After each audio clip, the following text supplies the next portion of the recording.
A paz do Senhor, meus irmãos, que Deus te abençoe, que Deus te guarde. Eu sou o presbítero Isaías, que Deus te ajude.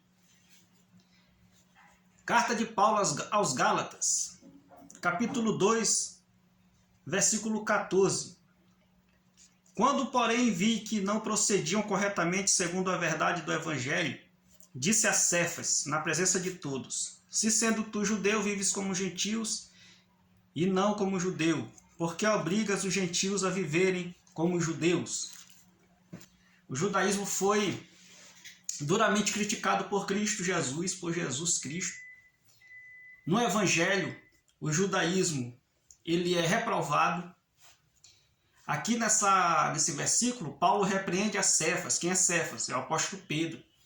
O apóstolo Pedro estava em Antioquia, vivendo lá com a igreja dos gentios, lá, vivendo em comunhão com os gentios. Gentio é todo aquele que não é judeu.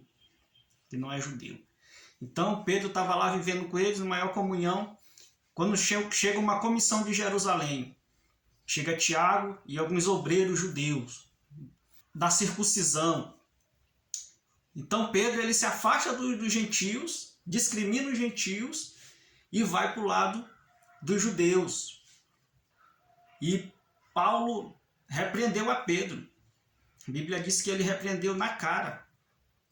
Repreendeu essa atitude de Pedro. Infeliz atitude de Pedro ter discriminado os crentes gentios e se bandeado para o lado dos judeus que ainda tinham raiz profunda no judaísmo, crentes judeus, né, judaizantes. E hoje em dia nós vemos muitos crentes totalmente devotados para o judaísmo, sendo que os judeus, o povo de Israel, na verdade, não está nem aí para a igreja. Eles não estão nem aí para a igreja. Eles não têm nem a gente como servo de Deus. Eles não têm Cristo como Deus. O judaísmo, ele interpreta a Bíblia de duas formas. Pelo Talmud e pela Cabala. Sabe o que é Cabala, meu irmão?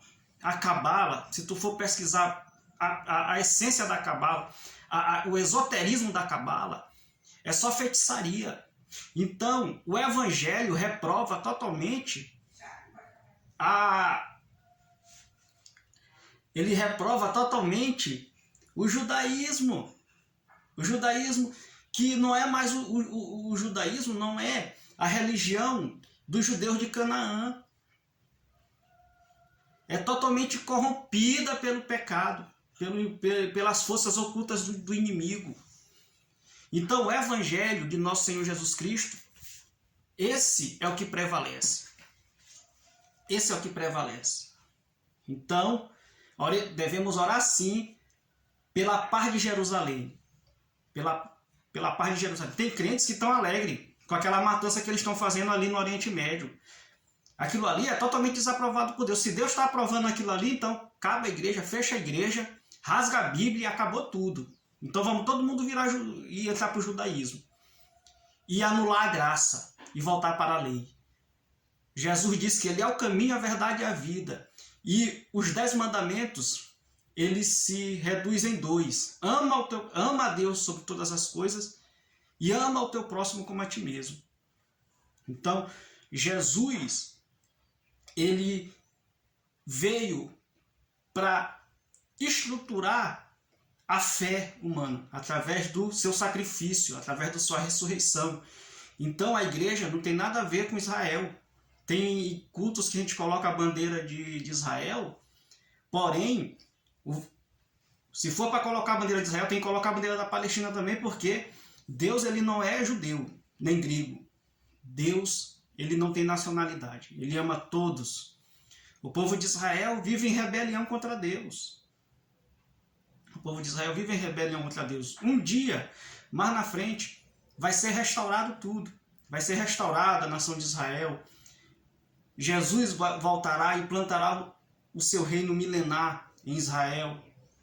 Vai ser a capital, vai ser mesmo Jerusalém. Porém, ainda não. Eles ainda estão em rebeldia contra Deus. Eles não aceitam que Jesus é Deus. Eles xingam Jesus tanto quanto é nome. Essa é a realidade.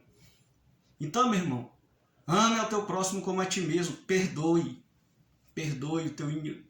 Ame o teu inimigo. É o que Jesus ensinou. Então, o que Jesus ensinou está tudo errado. Eu creio na palavra de Cristo. Eu creio na palavra de Cristo. Que ele veio buscar e salvar o que se havia perdido. O homem de todas as nações, todas as tribos, língua, nação, reino. Todo aquele que aceitá-lo como seu Salvador. Amém? Que Deus te abençoe. Shalom, que Deus te ajude.